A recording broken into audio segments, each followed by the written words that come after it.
کلمہ میں ذات الہی کے معبود ہونے کا اقرار ہے، چونکہ ذات الہی ہر چیز سے افضل اور برتر ہے، اس لیے اس کلمے کا مقام ہر چیز سے افضل اور اعلیٰ ہے۔ اس کے متعلق فرمان نبی صلی اللہ تعالیٰ علیہ وسلم ہے۔ حضرت جابر رضی اللہ تعالیٰ عنہ سے روایت ہے کہ نبی کریم صلی اللہ تعالیٰ علیہ وسلم نے ارشاد فرمایا کہ لا الہ الا اللہ تمام اذکار سے افضل ہے اور الحمدللہ تمام دعاؤں سے افضل ہے۔ کلمہ طیب کے افضل ہونے کی ایک وجہ یہ ہے، یہ دین اسلام کی بنیاد ہے اور سارے دین کا دار و مدار اسی پر ہے۔ کہتے ہیں کہ سب سے پہلے جس چیز کو اللہ رب العزت نے پیدا کیا وہ لوح محفوظ ہے، اس کے بعد قلم کو پیدا کیا اور اس کو حکم دیا کہ اے قلم لکھ۔ قلم نے پوچھا اے پروردگار کیا لکھوں؟ اللہ رب العزت نے ارشاد فرمایا جو کچھ قیامت تک ہونے والا ہے ان سب کو لکھ۔ پھر دوسری مرتبہ حکم دیا اے قلم لکھ۔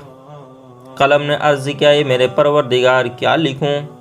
اللہ رب العزت نے فرمایا لکھ لا الہ الا اللہ۔ قلم نے اس کلمے کو 70,000 سال میں لکھ کر کے مکمل کیا۔ پھر اللہ رب العزت نے ارشاد فرمایا قلم لکھ۔ قلم نے عرض کیا اے پروردگار اب کیا لکھوں؟ فرمایا لکھ محمد الرسول اللہ۔ جب قلم نے لکھنا شروع کیا اور محمد الرسول اللہ صلی اللہ تعالیٰ علیہ وسلم کے نام پاک پر پہنچا تو اس نام پاک کی ہیبت سے شک ہو گیا، یعنی محمد رسول اللہ کے نام پاک سے پھٹ گیا اور 7,000 برس تک بے ہوش پڑا رہا۔ پھر جب ہوش آیا تو 7,000 برس تک تھر تھراتا رہا، پھر سجدے میں گرا اور 7,000 برس کے بعد سجدے سے سر اٹھایا۔ جناب باری تعالیٰ کا ارشاد ہوا اے قلم لکھ محمد الرسول اللہ۔ قلم نے عرض کیا اے پروردگار کیا تیرے نام پاک کے سوا کوئی دوسرا نام بھی ہے جو اس درجے کا عظیم الشان اور بزرگ و برتر ہو؟ حکم ہوا اے قلم ادب اختیار کر، کیونکہ اگر محمد رسول اللہ صلی اللہ تعالیٰ علیہ وسلم نہ ہوتے تو میں آسمان و زمین، عرش و کرسی، لوح و قلم کچھ بھی نہ پیدا کرتا، بلکہ اپنی ربوبیت کو بھی ظاہر نہ کرتا۔ میں نے یہ تمام مخلوقات اس کے طفیل اور اسی کے نور سے پیدا کیے ہیں۔ پس قلم نے 70,000 برس میں یہ کلمہ لکھا۔ اس طور سے گویا قلم نے لوح محفوظ پر 1,24,000 برس میں پورا کلمہ طیب تحریر کیا، اور کمال ہیبت سے قلم شک ہو گیا تھا۔ اللہ رب العزت نے قلم کے شک ہونے کی وجہ سے جب قلم کو پھر سے جوڑا تو استبراق کی 70,000 پٹیاں باندھی، ہر پٹی کے درمیان 70,000 برس کی راہ کا فیصلہ تھا۔ اور جب یہ کلمہ لکھ چکا تو حکم الہی پہنچا کہ اب لکھ السلام علیکم یا نبی اللہ۔ ابھی قلم نے یہ کلمہ لکھا بھی نہ تھا کہ روح پاک محمد صلی اللہ تعالیٰ علیہ وسلم سے جواب دیا، یعنی رسول پاک صلی اللہ تعالیٰ علیہ وسلم کی روح مبارک جواب دیتی ہے وعلیکم السلام۔ جناب باری تعالیٰ کا عشق اور بڑھا، محبت کے ساتھ فرمایا السلام علیکم ورحمۃ اللہ۔ حضور صلی اللہ تعالیٰ علیہ وسلم کے روح مبارک سے آواز آئی السلام علینا وعلی عباد اللہ الصالحین، جس کا مطلب یہ ہے کہ حضور اقدس صلی اللہ تعالیٰ علیہ وسلم کو جو اللہ تعالیٰ نے سلام و برکات کے ساتھ مخصوص فرمایا تھا، آپ نے اس روحانی عالم میں بھی اپنی امت کو فراموش نہیں فرمایا، بلکہ ان انعامات الہی اور رحمت و شفقت میں تمام مومنین امت کو شامل فرمایا۔ اسی مقام سے حضور صلی اللہ تعالیٰ علیہ وسلم کی امت کے لوگوں پر ایک دوسرے پر سلام کہنا سنت ہوا، یعنی جب قلم نے لوح محفوظ پر اللہ رب العزت کے کہنے سے لکھا السلام علیکم ایھا نبی، وہاں پہ رسول کائنات صلی اللہ تعالیٰ علیہ وسلم نے بھی خدا تبارک و تعالیٰ کی بارگاہ میں سلام عرض کیا، تو اس وقت سے یہ سلام کرنا سنت ہو گیا۔ اس کے بعد میں کیا ہوا سماعت کریں۔ الغرض قلم کی ذہانت بہت بڑی ہے، یہاں تک کہ اگر بالفرض آسمان و زمین کو چھیل کر ایک باریک کاغذ تیار کیا جائے، باریک کاغذ کے طریقے سے اس کو پھیلا دیا جائے اور پھر وہ کاغذ قلم پر رکھا جائے، تو قلم کے مقابل میں وہ کاغذ ایسا ہوگا جیسے ایک انار کا دانہ جنگل میں یا کوئی رائی کا دانہ کسی میدان میں پڑا ہو۔ اس وقت قلم نے عرض کیا، اے پروردگار، تو نے مجھے نہایت عظیم الشان مخلوق بنایا ہے۔ یعنی قلم نے جب اتنا سب کچھ لکھا اور اتنی بڑی اللہ رب العزت نے قلم کو لمبائی چوڑائی عطا فرمائی کہ یہ زمین کو چیر کر کے ایک باریک کاغذ کے طریقے سے بنا لیا جائے، پھر قلم کے اوپر رکھا جائے، تو ایسا محسوس ہوگا قلم کے سامنے یہ کاغذ کہ جیسے جنگل میں کوئی رائی کا دانہ ہو یا ایک میدان چٹل پڑا ہو، اس میں رائی کا دانہ ہو، تو جیسے اس کی کوئی اوقات نہیں رہا کرتی ہے، اس کو پتہ نہیں کہ کہاں پہ کے اوپر یہ دانہ پڑا ہوا ہے، اسی طریقے سے زمین و آسمان کو باریک چھیل کے کاغذ بنا دیا جائے، پھر قلم کے اوپر رکھا جائے، تو ایسا ہی قلم کے سامنے یہ زمین و آسمان کا چھلا ہوا کاغذ ہوگا۔ جب قلم نے اتنا مرتبہ دیکھا تو رب کی بارگاہ میں عرض کیا، پروردگار، تو نے مجھے نہایت عظیم الشان مخلوق بنایا ہے اور اپنی رحمت سے عزت بخشی کی اس کلمہ پاک کے لکھنے کا حکم دیا، یعنی لا الہ الا اللہ محمد رسول اللہ، اور میں نے تیرے حکم سے 2 کلمے ایک عرصہ دراز جس کی مدت 1,40,000 برس ہوتی ہے، اتنی بڑی مدت میں تحریر کیا۔ اور وہ 2 کلمے کون کون سے ہیں میں آپ کو بتاؤں۔ وہ 2 کلمے یہ ہیں، لا الہ الا اللہ محمد رسول اللہ صلی اللہ تعالیٰ علیہ وسلم۔ پس تیرے بندوں میں سے کون سا بندہ اس قدر مدت دراز تک زندہ رہے گا، یعنی ایک عرصہ تک کون زندہ رہ سکتا ہے؟ 1,70,000 سال میں قلم نے کلمہ طیب کو لکھا تھا، اتنی لمبی عمر کس کی ہو سکتی ہے؟ وہی قلم رب کی بارگاہ میں عریضہ پیش کر رہا ہے، اس قدر مدت تک زندہ کون رہے گا جو اس کلمہ پاک کو پورا کر سکے گا؟ اللہ تعالیٰ کا ارشاد ہوا، اے قلم، میں آخری زمانے میں اپنا ایک حبیب پاک پیدا کروں گا جس کا نام محمد صلی اللہ تعالیٰ علیہ وسلم ہوگا۔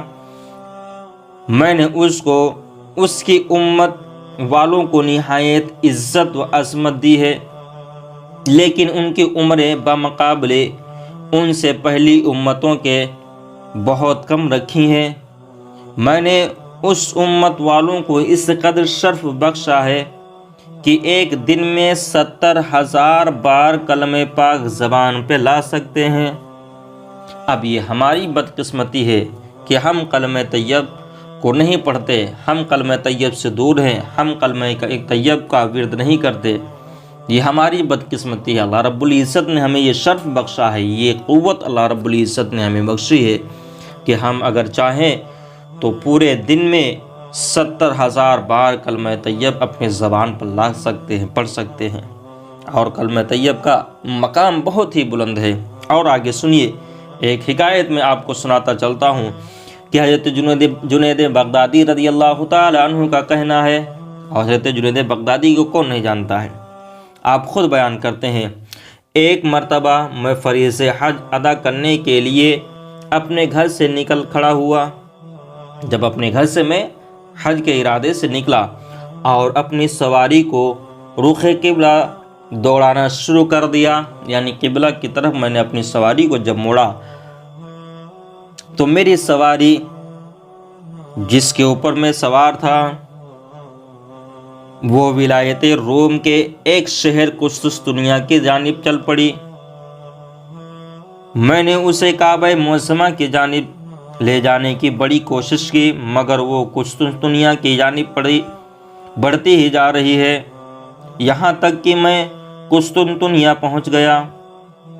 وہاں لوگوں کے ایک جمع غفیر پر نظر پڑی جو ایک دوسرے سے محو کلام تھے۔ میں نے بعض لوگوں سے صورتحال معلوم کی تو انہوں نے جواب دیا کہ ہمارے بادشاہ کی لڑکی پر دیوانگی کا دورہ پڑا ہے اور کسی طبیب کی تلاش کی جا رہی ہے۔ میں نے کہا میں اس لڑکی کا علاج کروں گا۔ وہ لوگ مجھے شاہی محل میں لے گئے۔ جب میں دروازے کے قریب پہنچا تو اندر سے آواز آئی، اے جنید، تو اپنی سواری کو کب تک ہماری طرف آنے سے روکے رکھتا تھا، جبکہ وہ آپ کو ہماری طرف بلا ہی رہی ہے۔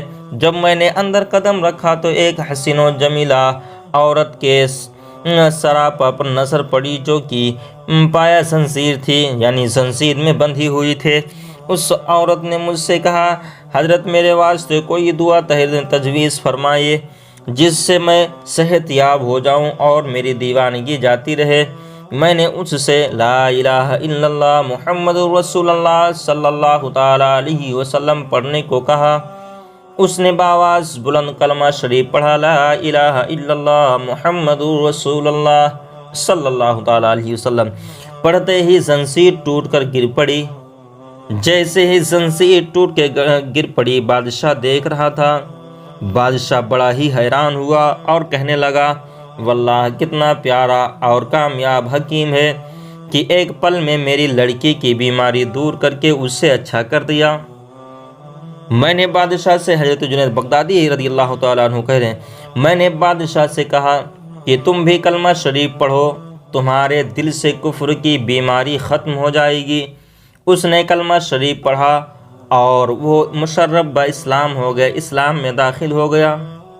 کلمہ شریف کا یہ کمال دیکھ کر کے بہت سے لوگ کثیر تعداد میں وہاں پہ جمع ہو گئے اور سبھی لوگوں نے بلند آواز سے کلمہ طیب پڑھا، حق لا الہ الا اللہ محمد رسول اللہ صلی اللہ تعالی علیہ وسلم۔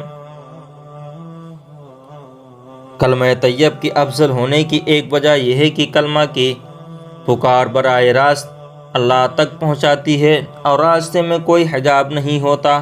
رسول کائنات صلی اللہ تعالیٰ علیہ وسلم کا فرمان عالی شان یہی ہے۔ حضرت انس رضی اللہ تعالیٰ عنہ سے روایت ہے کہ حضور اقدس صلی اللہ تعالیٰ علیہ وسلم نے ارشاد فرمایا کہ ہر عمل کے لیے اللہ تعالیٰ کے یہاں پہنچنے کے لیے درمیان میں حجاب ہوتا ہے، یعنی کوئی عمل ہو، وہ رب کی بارگاہ میں پہنچنا ہے تو بیچ میں ایک پردہ ہوا کرتا ہے، حجاب ہوا کرتا ہے، مگر لا الہ الا اللہ اور باپ کی دعا بیٹے کے لیے، ان دونوں کے لیے کوئی حجاب نہیں ہوتا۔ یعنی لا الہ الا اللہ محمد رسول اللہ جب آپ پڑھیں گے تو اللہ رب العزت کے وہاں قبول ہونے میں یہ بیچ میں جو اور دعاؤں میں حجاب ہوا کرتا ہے، پردہ ہوا کرتا ہے، یہ پردہ ختم ہو جاتا ہے، پردہ ہی نہیں رہتا ہے۔ ایک یہ، اور دوسری جو ماں باپ اولاد کے حق میں دعا کریں یا بد دعا کریں تو رب کے درمیان جو پردہ ہوتا ہے یہ ختم ہو جاتا ہے، پردہ ہی نہیں رہتا ہے۔ یہ اللہ کے محبوب صلی اللہ تعالیٰ علیہ وسلم ہمیں درس دے رہے ہیں کہ کلمہ طیب کو ہم اور آپ زیادہ سے زیادہ پڑھیں، زیادہ ورد کریں اور اپنے ماں باپ کو خوش رکھیں، اپنے والدین کو ناراض نہ کریں۔ اگر انہوں نے بد دعا کر دی تو رب کی بارگاہ میں قبول ہونے کے لیے کوئی پردہ نہ ہوگا، ڈائریکٹ رب کی بارگاہ میں قبول ہوگی۔ اور اگر ہم ان کو راضی کریں گے اور انہوں نے ہمارے حق میں اچھی دعا کی تو رب کے درمیان دعا قبول ہونے میں کوئی پردہ نہیں ہوتا ہے، فوراً رب کائنات ہماری دعاؤں کو جو ہمارے حق میں ہمارے والدین کریں گے قبول فرمائے گا اور انشاءاللہ رب العزت پروردگار عالم کامیابی بھی عطا فرمائے گا۔